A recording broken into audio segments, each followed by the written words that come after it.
اعوذ باللہ من الشیطان الرجیم بسم اللہ الرحمن الرحیم الحمد لأہلہ والصلاۃ علی اہلہا اما بعد فقط۔ آؤ کتاب پڑھیں میں ہم آپ کی خدمت میں مذہب اہل بیت علیہم السلام یعنی المراجعات کا ترجمہ پیش کر رہے ہیں، اور گفتگو ہماری پیج نمبر 153 تک پہنچ گئی تھی۔ آئیے گفتگو کے سلسلے کو وہیں سے شروع کریں گے، مگر تھوڑا سا یہ یاد دلا دیں کہ بحث یہ چل رہی ہے ان راویوں کے بارے میں جن راویوں کو شیعہ راویوں کو اہل سنت نے بھی تسلیم کیا ہے، اور ان کی روایت یا بیان کی ہوئی حدیثیں جو ہیں صحیح بخاری اور صحاح ستہ میں موجود ہیں۔ حروف تہجی کے اعتبار سے ان کی فہرست ہم پیش کر رہے ہیں، اور بڑا ہی ایک عمدہ بیان ہے، یعنی بڑا علم ہے، جو واقعاً ایک سلیقہ اور ایک انداز ہے جو شرف الدین موسوی صاحب کے ذریعے ہمیں حاصل ہو رہا ہے۔ آئیے گفتگو کو شروع کرتے ہیں۔ علا بن صالح تمیمی، اس سے پہلے عطیہ بن سعد بن جنادہ اوفی کے سلسلے میں بات تمام ہو چکی تھی، گفتگو پھر یہاں سے شروع ہوتی ہے۔ علا بن صالح تمیمی، میزان الاعتدال میں بسلسلہ حالات علماء ابو حاتم کا یہ قول مذکور ہے کہ یہ خالص شیعوں میں سے ہیں۔ امام ابو داود اور ترمذی نے ان کی حدیثوں سے اپنے مسلک پر استدلال کیا ہے۔ ابن معین نے ثقہ کہا ہے، ابو حاتم و ابو زرعہ نے ان میں کوئی خرابی نہیں سمجھی ہے۔ ان کی حدیثیں سنن ابن داود اور جامع ترمذی میں موجود ہیں۔ یہ شاعر بھی تھے، امیر المومنین کی مدح میں بڑے مارکے کے قصیدے اور حضرت سید الشہداء کے مرثیے لکھتے تھے۔ علقمہ بن قیس بن عبداللہ نخعی، یہ مخصوص محبان اہل بیت میں سے علامہ شہرستانی نے ملل النحل میں انہیں مشاہیر شیعہ کے زمرے میں لکھا ہے۔ یہ علقمہ کبائر محدثین میں سے تھے، یہ اور ان کے بھائی ابی ابئی امیر المومنین کے صحابی ہیں، جنگ صفین میں حضرت کے ہمرکاب تھے۔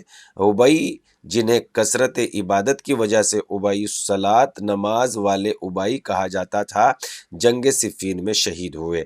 علقمہ نے بھی بڑے کارہا نمایاں انجام دیے، دشمنوں کو خوب تہہ تیگ کیا، ان کی ٹانگ زخمی ہو گئی، یہ مدت العمر ہمیشہ حاکم شام کی مخالفت کرتے رہے۔ علقمہ کی عدالت و جلالت و قدر منزلت اہل سنت کے نزدیک باوجود ان کی شیعت کے مسلم الثبوت حیثیت رکھتی ہے۔ ارباب صحاح ستہ نے ان کی حدیثوں سے احتجاج کیا ہے۔ صحیح بخاری و صحیح مسلم میں ان کی حدیثیں موجود ہیں۔ سن 62 میں کوفہ میں انتقال ہوا۔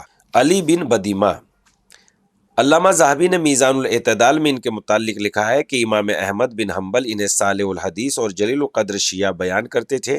ابن معین نے انہیں ثقہ قرار دیا ہے۔ اصحاب سنن نے ان سے روایت کی ہے۔ ابو الحسن علی بن جودہ جوہری بغدادی امام بخاری کے شیوخ میں سے ہے۔ ابن قتیبہ نے معارف میں انہیں مشاہیر شیعہ میں لکھا ہے۔ میزان الاعتدال میں ان کے حالات میں ہے کہ 60 برس تک ان کا وتیرہ یہ رہا ہے کہ ایک دن روزے سے رہتے تو دوسرے دن بحالت افطار۔ قیرانی نے کتاب جمع بین الرجال صحیحین میں ان کا ذکر کیا ہے۔ بخاری نے انہیں صحیح میں ان کے 12 حدیثیں روایت کی ہے۔ 94 برس کی عمر میں 230 ہجری میں انتقال ہوا ہے۔ علی بن زید بن عبداللہ تمیمی بصری، احمد عجلی نے انہیں شیعہ اور رافضی لکھا ہے، مگر باوجود ان کے شیعہ رافضی ہونے کے علماء تابعین نے ان سے استفادہ کیا ہے۔ یہ بصرہ کے فقہاء میں سے تھے اور ایسے جلیل قدر اور علم و فضل میں ممتاز کہ جب حسن بصری کا انتقال ہوا، بصرہ والوں نے ان سے کہا کہ آپ حسن بصری کی جگہ پر تشریف فرما ہو۔ اس زمانے میں بصرہ کے اندر کوئی شیعہ ہوا کرتا تھا۔ قیسرانی نے اپنی کتاب جمع بین الرجال صحیحین میں ان کا ذکر کیا ہے۔ 131 میں انتقال کیا ہے۔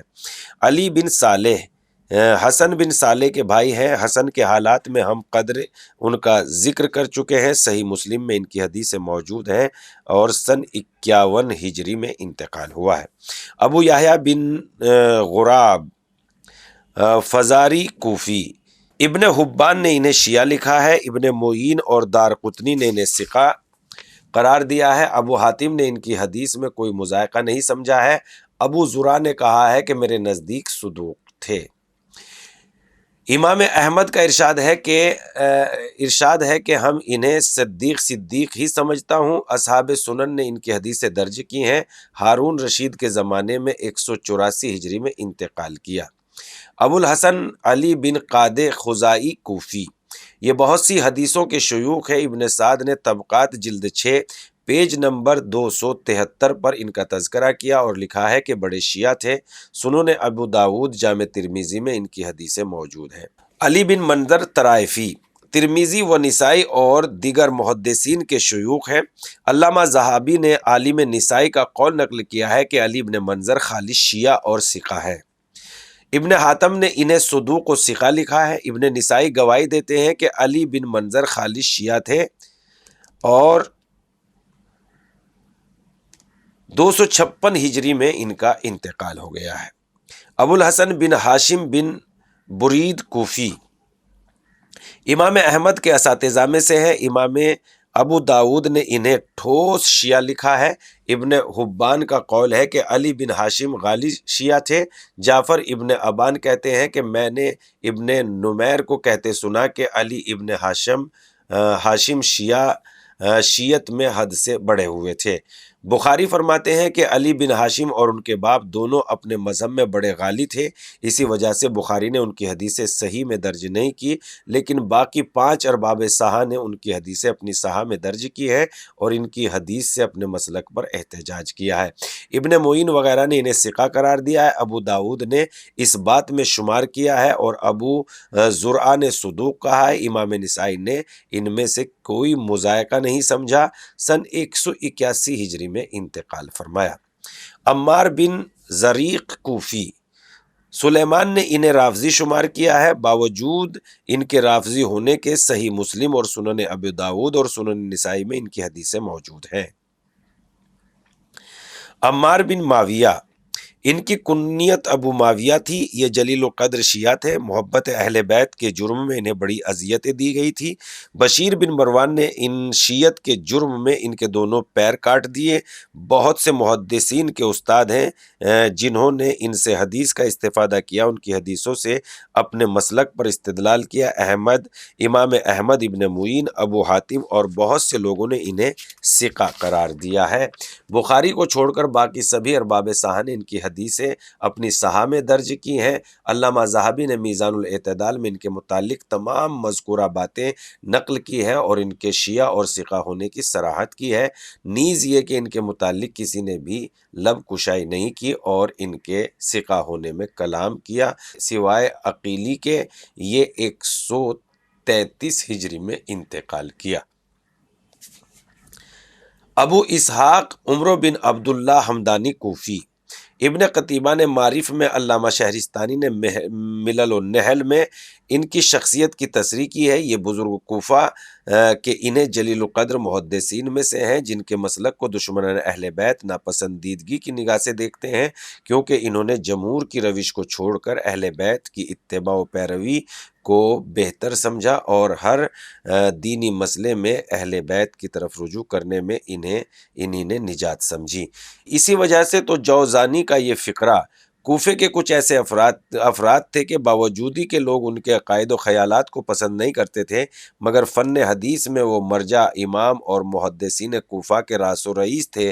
جیسے ابو اسحاق منصور، زبید یامی، اعمش وغیرہ لوگوں نے ان افراد کی سچائی و دیانتداری کی وجہ سے ان کی بیان کردہ حدیثوں کو سر آنکھوں پر رکھا اور جو حدیثیں ان لوگوں نے مرسلاً بیان کی ہے ان میں توقف کیا۔ ابو اسحاق کی مرسلاً بیان کی ہوئی حدیث میں ناسبی ذہنیت والوں نے توقف کیا، جو انہی میں سے ایک حدیث ہے، علی کی مثال درخت کی جیسی ہے، میں اس درخت کی جڑ ہوں، علی اس کی شاخ ہے، حسن و حسین اس کے پھل ہیں اور شیعہ اس درخت کے پتے ہیں۔ ان کی حدیثوں سے جملہ ارباب صحاح نے احتجاج کیا۔ بخاری، مسلم اور دیگر کتب صحاح سبھی میں ان کی حدیثیں موجود ہیں۔ ناظرین، ہماری گفتگو پیج نمبر 153 سے شروع ہو کر پیج نمبر 159 تک پہنچ گئی ہے۔ انشاءاللہ اس سلسلے میں گفتگو کا سلسلہ جاری رہے گا اور ہم آپ کی خدمت میں کتاب مذہب حق کو پیش کرتے رہیں گے۔ تب تک کے لیے دیکھتے رہیے آؤ کتاب پڑھیں، پھر آپ کی خدمت میں حاضر ہوں گے۔ والسلام۔